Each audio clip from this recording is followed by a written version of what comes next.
السلام علیکم قرآن کلاس کے ساتھیوں اور اللہ کی بات سننے والوں، آج ہم سورہ الانعام کی آیت نمبر 141 سے سٹارٹ کرنے جا رہے ہیں۔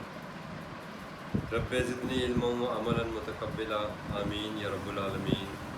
اعوذ باللہ من الشیطان الرجیم، بسم اللہ الرحمن الرحیم۔ وَهُوَ الَّذِي أَنشَأَ جَنَّاتٍ مَعْرُوشَاتٍ وَغَيْرَ مَعْرُوشَاتٍ۔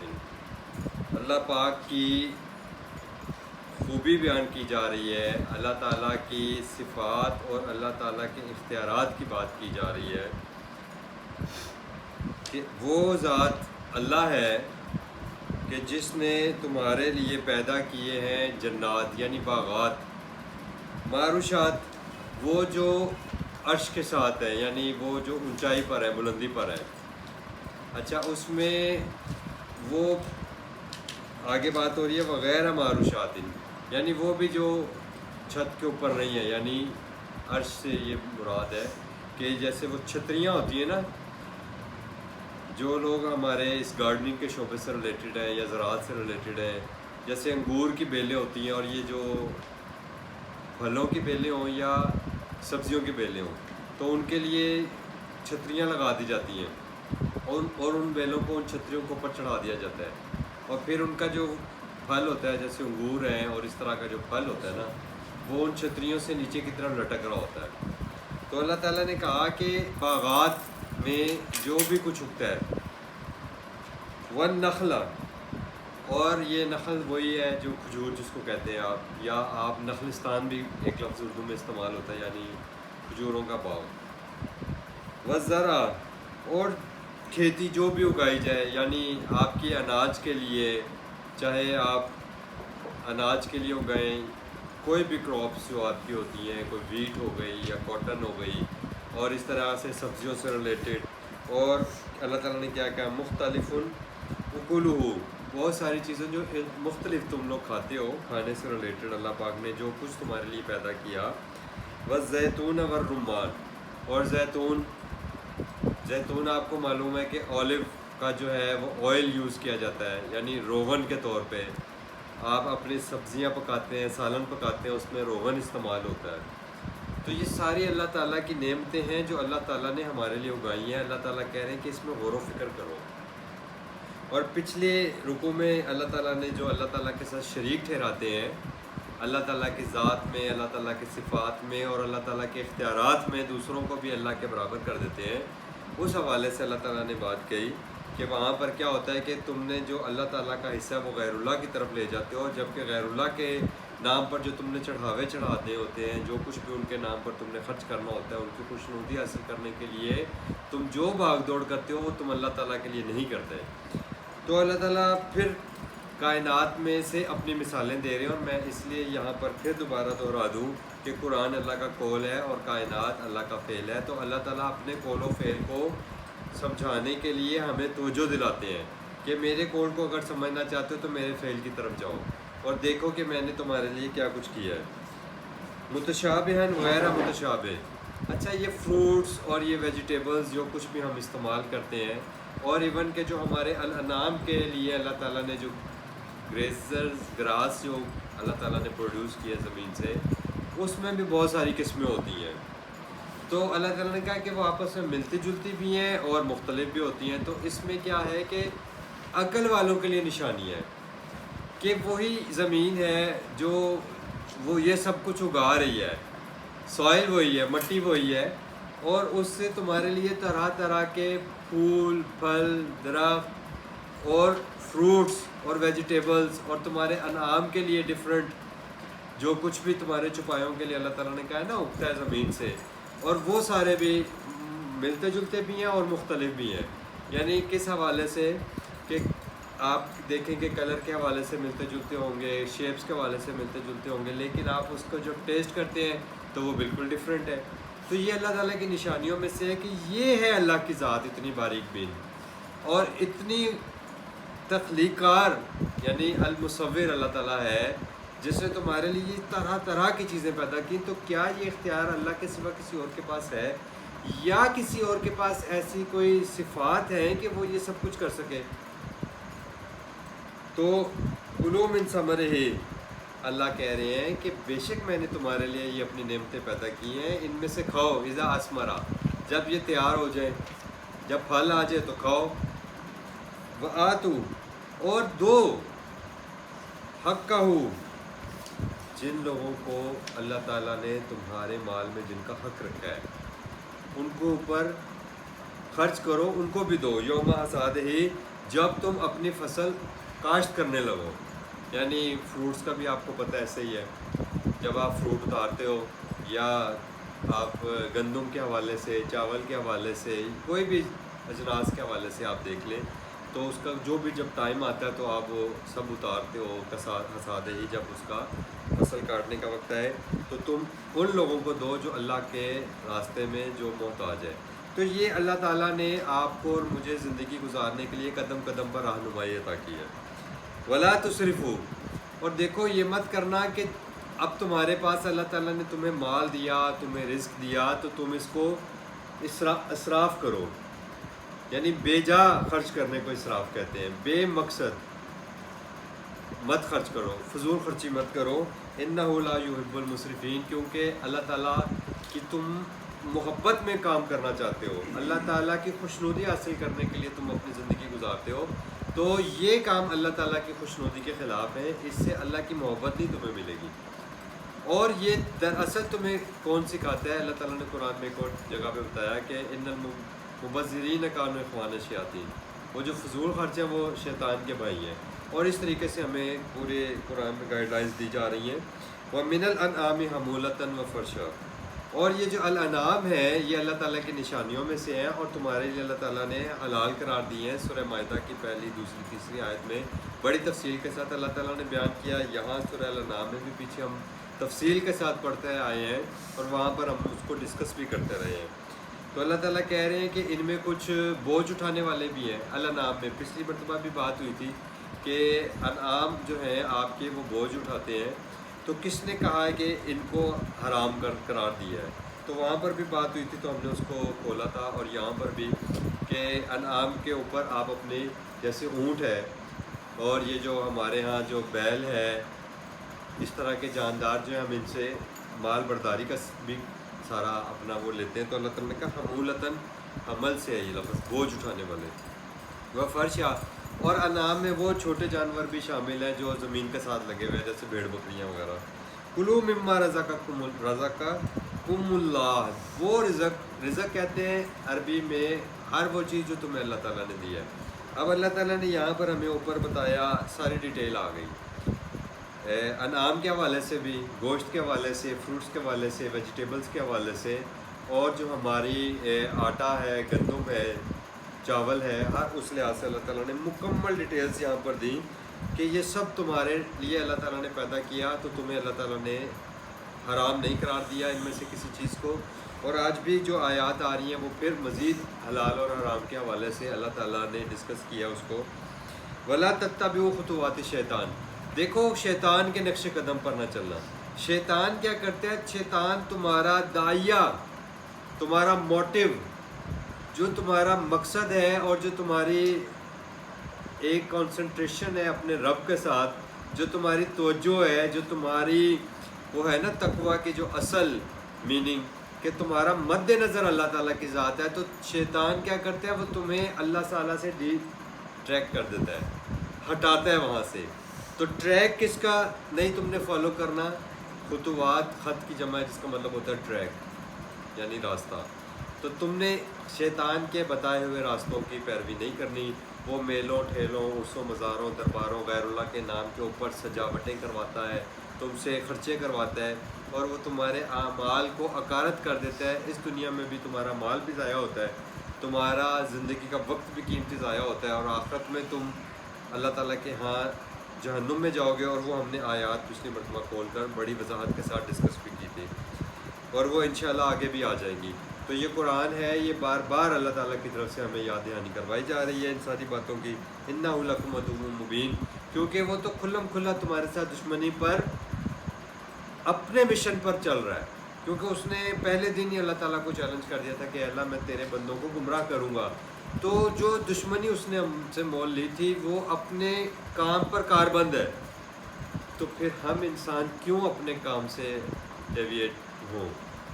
ہمیں ہر نماز میں ہم اللہ تعالیٰ کے ساتھ یہ عہد کرتے ہیں ایاک نعبد و ایاک نستعین، اے اللہ ہم صرف اور صرف تیری غلامی کریں گے، تیری اطاعت کریں گے، تیری فرمانبرداری کریں گے، و ایاک نستعین، اور ہمیں زندگی میں جب بھی کوئی حاجت، کوئی مشکل پیش آئے گی، کوئی آس اور کوئی امید ہوگی تو وہ صرف تیرے ساتھ لگائیں گے اور تیرے سوا ہم کسی کی طرف نہیں رخ کریں گے۔ تو یہ اللہ تعالیٰ نے بات بتائی ثمانیت ازواجن۔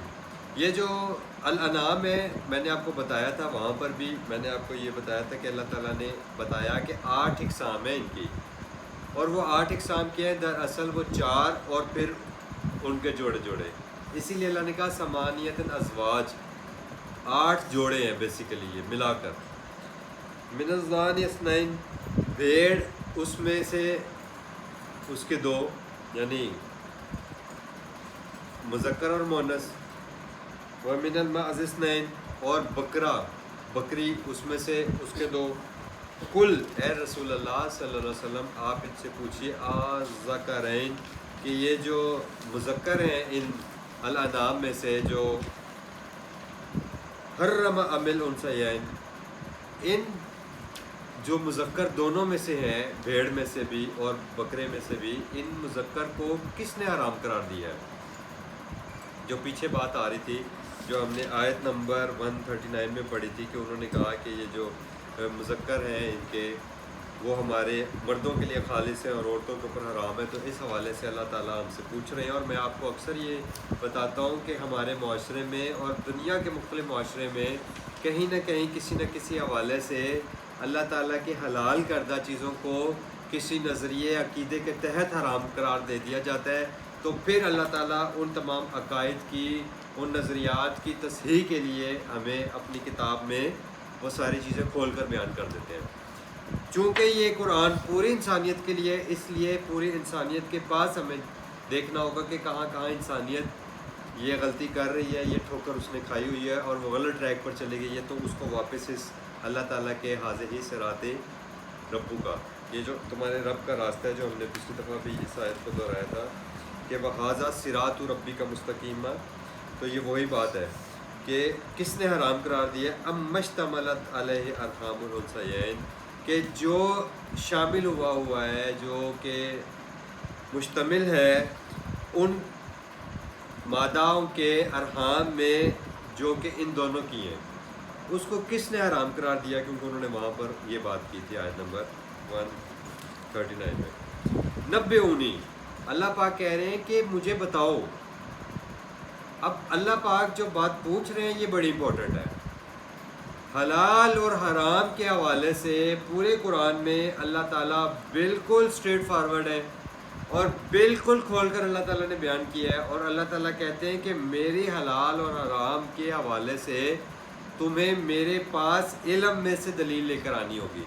نبئونی بعلم، اور اللہ تعالیٰ نے کیا کہا فأتوا بکتابکم ان کنتم صادقین، تو اللہ تعالیٰ نے آپ سے دلیل مانگی ہے کہ میں نے کہاں پر اس کو حرام قرار دیا، اور آگے اس کی مزید تشریح آئے گی کہ کیسے لوگوں کو بہکایا جاتا ہے بغیر دلیل کے۔ اللہ کہہ رہے ہیں اگر تم سچے ہو اس حلال کو حرام قرار دینے میں اور حرام کو حلال قرار دینے میں، تو تمہارے پاس دلیل ہونی چاہیے اللہ کی کتاب میں سے۔ پھر آگے اللہ بتا رہے ہیں وَمِنَ الْإِبِلِ اثْنَيْنِ، اور اونٹوں میں سے 2، وَمِنَ الْبَقَرِ اثْنَيْنِ، اور گائے میں سے 2، یعنی نر اور مادہ، یہ دونوں اللہ تعالیٰ نے بتایا کہ الانعام میں سے ہیں، یہ ان کی ڈیٹیل آ رہی ہے، اور الانعام کو اللہ تعالیٰ نے بتایا کہ وہ تم پر حلال ہے۔ کل اے نبی صلی اللہ علیہ وسلم آپ ان سے پوچھئے آذکرین حرم، کیا اللہ تعالیٰ نے یہ جو نر ہیں ان کو حرام کیا ہے، ام الانثیین، یا ان دونوں کو، اما اشتملت علیہ ارحام الانثیین، یا ان دونوں کے ماداؤں کے رحم میں جو کچھ ہے اس کو اللہ تعالیٰ نے حرام قرار دیا ہے۔ ام کنتم شہداء، کیا تم اس وقت گواہ ہو، یعنی گواہ وہ ہوتا ہے، میں آپ کو ہمیشہ بتاتا ہوں، جو موقع پر موجود ہو، اسی لیے اس کی گواہی ہوتی ہے، اسی لیے اس کو بلایا جاتا ہے کہ آگے گواہی دو کہ تم موقع پر موجود تھے، تم نے کیا دیکھا اور کیا سنا۔ اللہ کہہ رہے ہیں کہ ام کنتم شہداء، کیا تم موقع پر موجود تھے اذ وصاکم اللہ بہذا، کہ جب اللہ نے یہ وصیت کی تھی حلال اور حرام کے حوالے سے جو تم لے کر بیٹھے ہوئے ہو، اس کے ساتھ بہذا، تو جب تم اللہ کے نام پر حلال اور حرام کسی چیز کو قرار دو گے دین کے نام پر، تو تمہیں اس کی دلیل لے کر آنی پڑے گی. اور وہ دلیل کہاں سے ہوگی؟ وہ اللہ بتا رہے ہیں کہ فمن ازلم ممن افترا علی اللہ الکذب علی اللہ کذبا، اس سے بڑھ کر ظالم کون ہوگا جو اللہ کے نام پر جھوٹ گھڑے، یعنی کہ یہ اللہ کی طرف سے ہے، یہ اللہ نے یہ بات بتائی ہے. کیونکہ پیچھے ہم سورہ بقرہ میں پڑھ کر آئے ہیں کہ یکتبون بایدیہم ویقولون ھذا من عند اللہ، وہ اپنی کتابوں میں لکھتے تھے اپنے طرف سے اور کہتے تھے ھذا من عند اللہ، پھر اللہ نے وہاں اس کو ڈس آن کیا اور اللہ تعالیٰ نے کہا کہ وما ہوا من عند اللہ، تمہیں اپنی اللہ کی نازل کردہ ہوا کتاب کو لے کر آنا پڑے گا. وہاں اللہ تعالیٰ نے کہا فأتوا بالتوراۃ فاتلوها، تورات لے کر آؤ دلیل کے طور پر، فتلوہا، پس اس کی تلاوت کرو. کتاب اللہ کی تلاوت آپ کرو گے، کتاب اللہ سے آپ بتاؤ گے حلال اور حرام کی دلیل، تو پھر ایکسیپٹیبل ہے، ادروائز نہیں. اور اللہ تعالیٰ کہہ رہے ہیں جب یہ جھوٹ گھڑا جاتا ہے اللہ کے نام پر، اور وہ کس لیے گھڑا جاتا ہے؟ لیضل، کہ تاکہ اس کے ذریعے راہ سے ہٹا دیا جائے الناس بغیر علم، لوگوں کو بغیر علم کے. اس کا مطلب ہے کہ علم کہاں سے ملے گا آپ کو؟ وہ کتاب اللہ سے ملے گا. اور آپ کو کتاب اللہ کے علم کے بغیر باروں بار راؤنڈ دی، وہ کہتے ہیں نا کہ راؤنڈ سے، سائڈ سے بس آپ کو گھما پھرا کے بات بتائی جاتی ہے. اور آپ نے وہاں پڑھا تھا سورہ آل عمران میں کہ یلعون السنتہم، اپنی زبان کو توڑ مروڑ کے پیش کرتے ہیں کہ یحسبوا، کہ لوگ یہ خیال کریں، گمان کریں کہ یہ جو ہے نا یہ اللہ تعالیٰ کی طرف سے ہے، من الکتاب وما ہوا من الکتاب، وہ اللہ کی کتاب سے نہیں ہوتا. یہ سورہ آل عمران میں 3rd پارہ کے اندر ہے. اللہ تعالیٰ نے وہاں پہ بھی یہ ڈیٹیلز بتائی ہیں، لیکن وہ چونکہ ٹائم ایسا ہوتا ہے کہ میں آپ کو ریفرنسز بھی دینے کے لیے تیار ہوں. ان اللہ لا یہدی القوم الظالمین، بے شک اللہ تعالیٰ جو ہے وہ ایسی ظلم کرنے والی قوم کو ہدایت نہیں دیتا. یعنی ظلم کیا ہے کہ کتاب اللہ کے بجائے حلال و حرام کہیں اور تلاش کیے جا رہے ہیں. یہ امت کا حال ہے. قل، اے رسول اللہ صلی اللہ علیہ وسلم، آپ ان کو بتائیے. پیچھے بار بار آیا کہ آپ ان سے پوچھئے کہ کس نے حرام قرار دیا اور تمہارے پاس دلیل کہاں ہے، اور تم نے کتاب اللہ اور اللہ کے نام پر یہ گھڑی ہیں باتیں. یہاں کہا گیا کہ اے رسول اللہ صلی اللہ علیہ وسلم ان کو بتا دیجئے لا اجدو، کہ میں اللہ کا پیغمبر ہونے کے باوجود نہیں پاتا. اجدو وجود سے ہے، موجود سے لفظ ہے. فیما اوحی الیہ، کہ جو میری طرف نازل کیا گیا وہی کیا گیا میں اس میں نہیں پاتا. محرمن علی طاعم یطعمہ، کوئی بھی کھانے والی چیز جس کو کوئی کھانے والا کھائے میں اس میں سے کسی چیز کو حرام نہیں پاتا. اللہ، ما سوائے یہ ان یکون میتتن، پھر سن لو کہ وہ حرام کی لسٹ کیا ہے، کہ وہ ہو مردار میں سے، اور دمن مسفوحن، یا خون ہو جو کہ بہہ رہا ہو، یا بہایا جائے یعنی غیر اللہ کے نام پر، اور لحم خنزیری، اور گوشت ہو خنزیر کا، چونکہ اللہ تعالیٰ نے بتایا کہ الانعام جو ہے وہ گریزرز ہیں، وہ تم پر حلال ہیں. اور اللہ تعالیٰ نے بتایا کہ جوارح جو ہیں، جو بیسٹ ہیں، جو شکاری ہیں، جانور ہیں، وہ حرام ہیں. اللہ تعالیٰ نے دونوں کو کیٹاگرائز کیا. خنزیر کا نام اللہ تعالیٰ نے اس لیے اسپیسیفک لیا کہ کیونکہ یہ ایک ایسا جانور ہے کہ جو دونوں خصوصیات رکھتا ہے. یہ جوارے میں بھی آتا ہے اور گریزرز میں بھی آتا ہے، یعنی یہ چوپایا بھی ہے، چرنے والا جانور بھی ہے، اور شکاری جانور بھی ہے.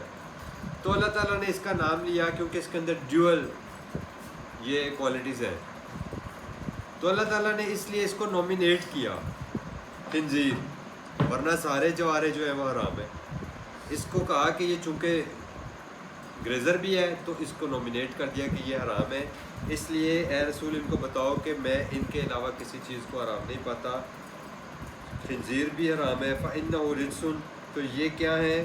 یہ سب ناپاک چیزیں ہیں، اور فسکن، یا یہ اللہ تعالیٰ کی بتائی ہوئی لسٹ سے باہر ہے، جو حلال کی لسٹ ہے اس سے یہ باہر ہے۔ احل لغیر اللہ بھی، اور وہ بھی سب کچھ حرام ہے، چاہے الانعام میں سے ہو، حلال جانور ہو جس کو غیر اللہ کے نام پر حلال کیا جائے۔ احل بھی، احل لغیر اللہ بھی، جس پر غیر اللہ کا نام لیا جائے، جو اللہ کے نام کے علاوہ کسی اور سے منسوب کر کے اس کو ذبح کر کے آپ کو کھلایا جائے اور آپ میں بانٹا جائے اور نظر و نیاز کے نام پر آپ کو دیا جائے، تو اللہ تعالیٰ نے کہا کہ وہ تم پر حرام ہے۔ ٹھیک ہو گیا؟ فمن استر، ساتھ ہی اللہ تعالیٰ نے بتایا، جہاں بھی اللہ تعالیٰ نے بات کی تھی سورہ مائدہ میں اور سورہ الانعام میں، کہ جب میں نے تم پر جو چیزیں حرام کر دی ہیں، ساتھ ہی اللہ تعالیٰ نے کہا کہ کچھ لوگ ایسے ہوں گے جو انتہائی مجبوری کے عالم میں ہوں گے، کسی جگہ سٹک ہو گئے ہوں گے، ان کی زندگی اور موت کا معاملہ بن گیا ہوگا کہ وہ اپنی بھوک سے مر سکتے ہیں، تو فمن استر، کہ جو اضطراری حالت میں ہو، مجبور ہو جائے، غیر باغی ولا عادٍ، جبکہ وہ باغی نہ ہو، اللہ کا سرکش نہ ہو، اللہ کی حدیں توڑنے والا نہ ہو، ولا عادٍ، اور نہ ہی حد سے گزر جانے والا ہو، فإن ربک غفور الرحیم، تو بے شک تمہارا رب جو ہے وہ بخشنے والا اور رحم کرنے والا ہے۔ تو وہاں پر ایسے مضطرب کے لیے، بے قرار کے لیے، مجبور کے لیے ریلیکسیشن دی اللہ نے، لیکن اتنی ہی جتنا اس کی ضرورت ہے، وہ بھی بتایا۔ وَعَلَى الَّذِينَ هَادُوا، اور اب یہ حلال اور حرام کے معاملے میں جو رویے رکھے اللہ کے کتاب اللہ کے ماننے والوں نے اور نبیوں نے، جن لوگوں تک انسانیت تک اپنی بات پہنچائی، اور جنہوں نے اپنے آپ کو کہا کہ نحن ابناء اللہ و احباؤہ، وہ ہادو، اللہ تعالیٰ ان کی بات اب بتا رہے ہیں کہ اللہ تعالیٰ نے ان کے اوپر حرام کر دیا تھا کل ذی ظفر، ہر نیل والا جانور ان کے اوپر حرام قرار دے دیا تھا اللہ تعالیٰ نے۔ کیوں؟ وَمِنَ الْبَقَرِ وَالْغَنَمِ، چاہے وہ گائے اور بکری کے اس میں سے ہو، حرمنا علیہم، ان کے اوپر ہم نے ان کی بھی حرام کر دی تھی، شحومہما، ان کی چربی، لحم کہتے ہیں گوشت کو اور شہم کہتے ہیں چربی کو، شحومہما، ان سب حلال جانوروں کی چربی تک ہم نے ان کے اوپر حرام قرار دے دی تھی، الا ما حملت ظہورہما، ما سوائے اس کے جو کہ ان کی پیٹھ کے اوپر ہو، اول ہوایا، یا کہ آنتڑیوں کے آنتیں جب آپ دیکھیں تو اس کے اوپر بھی چربی ہوتی ہے، او مختلط بے عظم، یا کہ گوشت کے ساتھ لگی ہوئی چربی ہو، اس کے علاوہ ہم نے ان کے اوپر ان جانوروں کی چربی بھی حرام قرار کر دی تھی۔ ذالک جزیناہم ببغیہم، یہ ان کو جو سزا ملی تھی نا، کہ اللہ تعالیٰ نے حلال جانوروں کی چربی بھی ان کے اوپر حرام قرار دی تھی، یہ ان کی اللہ تعالیٰ کی حدیں توڑنے کی وجہ سے کی تھی، کیونکہ وہ اللہ تعالیٰ کی بغاوت پر، سرکشی پر اتر آتے تھے، اور وہ سرکشی کیا ہے وہ اللہ تعالیٰ نے بتائی ہے، لہٰذا اس کو نہ ذہن سے نکالا کریں، اس لیے کہ اس کے بغیر آپ سمجھ نہیں سکتے۔ سورہ بقرہ میں اللہ تعالیٰ نے اس لیے بڑی ڈیٹیل سے بتایا کہ وہ سرکشی ان کی یہ تھی کہ وہ اللہ تعالیٰ کے کلام میں رد و بدل کرتے تھے، اللہ کی بات میں رد و بدل کرتے تھے، اور وہی آیت کے یکتبون بایدیہم ویقولون ھذا من عند اللہ، اور اپنے آپ سے لکھتے تھے اور کہتے تھے کہ یہ اللہ کی طرف سے ہے۔ یہ جرم ہے، یہ بغاوت ہے، اور اس کی معافی نہیں ہے۔ تو اللہ نے کہا ہم نے ان کو سزا دینے کے لیے ان کو یہ تنگ کیا تھا ان کو، وَإِنَّا لَصَادِقُونَ، اور ہم سچ بتا رہے ہیں تمہیں۔ تو بی کانشیس، یہ جرم تم نے نہیں کرنے، یہ غلطیاں تم نے نہیں کرنی۔ فَإِن كَذَّبُوكَ، ہاں اس کے باوجود بھی اے رسول اکرم صلی اللہ علیہ وسلم لوگ آپ کی بات کی تکذیب کرتے ہیں، فَقُلْ رَبُّكُمْ ذُو رَحْمَةٍ وَاسِعَةٍ، تو کہہ دو کہ تمہارا پروردگار جو ہے وہ تو دوہرا رحمت والا ہے اور وسعت والا ہے، یعنی اللہ کو اس سے کوئی فرق نہیں پڑتا، وہ تو بے نیاز ہے، ولا یردو، اور وہ باسو، اور وہ نہیں چھوڑے گا تکلیف پہنچانے سے، عن القوم المجرمین، یعنی وہ سزا ضرور دے گا، عذاب ضرور دے گا، اور ضرور پہنچے گا ان لوگوں کو عذاب اللہ کا جو مجرم ہے، جو یہ جرم کرتے ہیں۔ سیقول الذین اشرکوا، تو ان قریب یہ لوگ کیا کہیں گے کہ جو لوگ شرک کرتے ہیں، لو شاء اللہ ما اشرکنا ولا آباؤنا، یہ تو اللہ کے ہاتھ میں تھا، ہم یہ سب کچھ کر رہے تھے، وہ اللہ ہمیں روک لیتا، اگر اللہ چاہتا تو ہم اور ہمارے باپ دادا شرک نہ کرتے. یہ اتنا بڑا جرم تھا، ناقابل معافی جرم تھا، تو پھر اللہ نے ہم سے ہوتے دیکھتا رہا. یعنی ہم کر رہے تھے اور اللہ کچھ نہیں کہہ رہا تھا. تو اللہ تعالیٰ نے قرآن میں بتایا ہے کہ زُيِّنَ لَهُ سُوءُ عَمَلِهِ فَرَآهُ حَسَنًا. ان کے برے اعمال ان کو مزین کر کے دکھائے جا رہے ہیں، جو ان کو اس دنیا میں بڑے خوشنما دکھائی دے رہے ہیں. تو یہاں تو یہ کہتے ہیں لو جی ہم تو جب سے اس در پہ جا رہے ہیں، جب سے ہم فلانی جگہ جا رہے ہیں، اس درگاہ پہ جاتے ہیں، اس دربار پہ، ہم تو بڑے ذہنی سکون تو ہمیں ملتا ہی وہیں پر ہے. وہاں جاتے ہیں تو ہمیں پتہ ہے ہمارے ایمان کی اور ہمارے دل کی کیا کیفیت ہوتی ہے. تو غیر اللہ کے ساتھ وابستگی میں اور غیر اللہ کے نام پر چڑھاوے چڑھانے میں اور غیر اللہ کے چکر کاٹنے میں، سمجھ رہے ہیں نا آپ بات. یہ لوگ دنیا میں یہ کہتے ہیں ہمیں، اور اب قیامت کے دن کیا سٹیٹمنٹ دے رہے ہیں کہ لو جی اگر ایسا مسئلہ تھا تو یہ اللہ کو کیا مسئلہ تھا، مشکل تھا، اللہ تعالیٰ ہمیں روک لیتا، ہم نہ کرتے. یہ تو اللہ کا یہ پروگرام ہی نہیں ہے. اللہ کا پروگرام یہ ہے کہ ہم نے وہدینہ و نجدین، ہم نے دونوں راستے دکھا دیے، اما شاکروں و اما کفورا.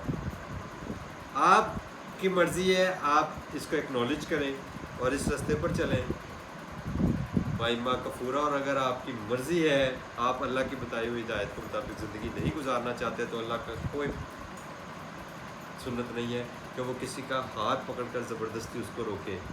یہ اللہ کا قانون ہی نہیں ہے. یہ امتحان گاہ ہے، یہاں پر ہم نے امتحان دینا ہے. ولا حرمنا من شیء، اور نہ ہی ہم کسی چیز کو حرام قرار دیتے. ڈٹائی دیکھیں آپ، یہ ڈٹائی ہے. یہ اللہ کے سامنے کھڑے ہونے والی بات ہے. یہ اللہ کے احکامات کو نظر انداز کر کے زندگی گزارنے والی بات ہے کہ لو جی اللہ اگر یہ اتنی دنیا پاگل ہے. ہمیں تو یہ کہا جاتا ہے آگے سے جب ہم اللہ کی کتاب لوگوں کو پیش کرتے ہیں کہ یہ جو آپ سب کچھ کر رہے ہیں اس کی قرآن سے دلیل نہیں ملتی، تو کہتے ہیں سوری دنیا یہ کر رہی ہے، پاگل ہے. آج تمہیں سمجھ آ گئی ہے اس بات کی. تو بھائی جب آپ کتاب اللہ کی طرف آئیں گے تو انشاءاللہ آپ کو بھی سمجھ آئے گی. کذالک کذب الذین من قبلہم، اللہ کہہ رہا ہے یہی ذہنیت کے ساتھ پہلے لوگوں نے بھی جھٹلایا تھا. تو اے رسول اللہ صلی اللہ علیہ وسلم جب آپ کی بھی نہیں مان رہے تو آپ بالکل بے فکر رہیے. حتیٰ ذاقوا بأسنا، یہاں تک کہ پھر ان کے اوپر ہمارا عذاب آیا. انہوں نے چکھا ہمارا عذاب، جو ہم نے ان کو تکلیف پہنچائی وہ پھر ان کو پہنچی. قل هل عندکم من علم، کیا اے نبی ان سے پوچھو کہ کیا تمہارے پاس علم میں سے کچھ ہے جو اللہ نے دیا ہے، جو اللہ نے تم پر کتابیں اتاری ہیں اس میں سے تمہارے پاس کچھ ہے. فتخرجوہ لنا، تو پھر لاؤ نا اسے ہمارے پاس. یعنی پھر وہی بات، کتاب اللہ سے دلیل لانی پڑے گی. ان تتبعون الا الظن، اور اگر تم دلیل نہیں لاتے تو اس کا مطلب ہے کہ تم صرف ظن کی پیروی کر رہے ہو، گمان کی پیروی کر رہے ہو. جو تمہارے احوال نے، تمہاری خواہشات نے تمہیں اچھا کر کے دکھایا تم اس کے پیچھے چل رہے ہو. وَإِنْ أَنْتُمْ إِلَّا تَخْرُصُونَ، اور یہ جو تم نے عقائد و نظریات بنائے ہوئے ہیں، تمہارے عقیدے سوائے اٹکل بچوں کے اور کچھ نہیں ہے. یہ صرف اور صرف تمہاری خود ساختہ روایات ہیں. قل، اے رسول صلی اللہ علیہ وسلم اب آپ ان کو وہ بات بتا دیجئے کہ جس کے بعد کوئی گنجائش نہیں ہے. ان کو بتا دیجئے فَلِلَّهِ، بس اللہ ہی کے لیے ہے. الحجت البالغہ، حجت پوری ہو جانا، اتمام حجت اللہ کی بات سے ہی ہوگی. یعنی آخری بات، آخری حجت، البالغہ، الحجت خاص حجت، البالغہ خاص پہنچائی گئی، جو خاص طور پہ پہنچا دی جائے انسانیت کو. یہ ہے الحجت البالغہ، یہ قرآن.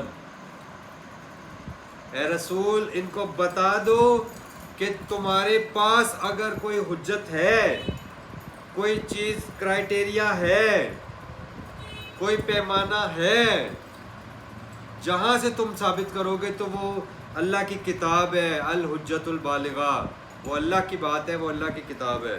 فَلَوْ شَاءَ لَهَدَاكُمْ أَجْمَعِينَ، بس اگر وہ چاہتا تو سب کو ہدایت پر ہی رکھ دیتا. قل، اے نبی صلی اللہ علیہ وسلم ان سے کہو ہلما کہ لاؤ شہداءکم الذین یشہدون ان اللہ حرم ھذا، کہ اگر تمہارے پاس کوئی گواہ بھی موجود ہے جنہوں نے کتاب اللہ سے کہیں سے پڑھا تھا یہ، تو اب ان کو بلاؤ اور دیکھو کہ کیا ایسا ہے، کیا تمہارے پاس گواہ ہیں کہ اللہ نے اس چیز کو حرام قرار دیا۔ جہاں سے بات شروع ہوئی تھی وہیں پر جا کے کلوزنگ ہو رہی ہے۔ فَإِن شَهِدُوا، ہاں اگر اس کے باوجود بھی وہ اسی بات پر اڑے رہیں، ڈٹے رہیں، فَلَا تَشْهَدْ مَعَهُمْ، تو آپ ہرگز ان میں سے نہ ہوئیے گا۔ یعنی کتاب اللہ کی دلیل کے بغیر آپ کسی دلیل کو نہیں مانیے گا۔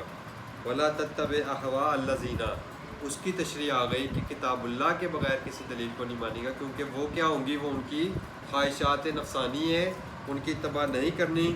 الَّذِينَ كَذَّبُوا بِآيَاتِنَا، کیونکہ پھر سن لو کہ یہ ہماری آیات کی تکذیب کر رہے ہیں، یہ ہماری آیات کو نہیں مان رہے۔ وَالَّذِينَ لَا يُؤْمِنُونَ بِالْآخِرَةِ، اور یہ ایسے لوگ ہیں کہ ان کو آخرت کا کوئی ڈر نہیں ہے۔ وَهُمْ بِرَبِّهِمْ يَعْدِلُونَ، اور یہ لوگ اپنی روایات کو، اپنی بات کو رب کی بات کے برابر کر دیتے ہیں۔ اللہ پاک ہمیں اس قرآن کو سیکھنے، سمجھنے اور اس پر عمل کرنے کی توفیق عطا فرمائے، آمین یا رب العالمین۔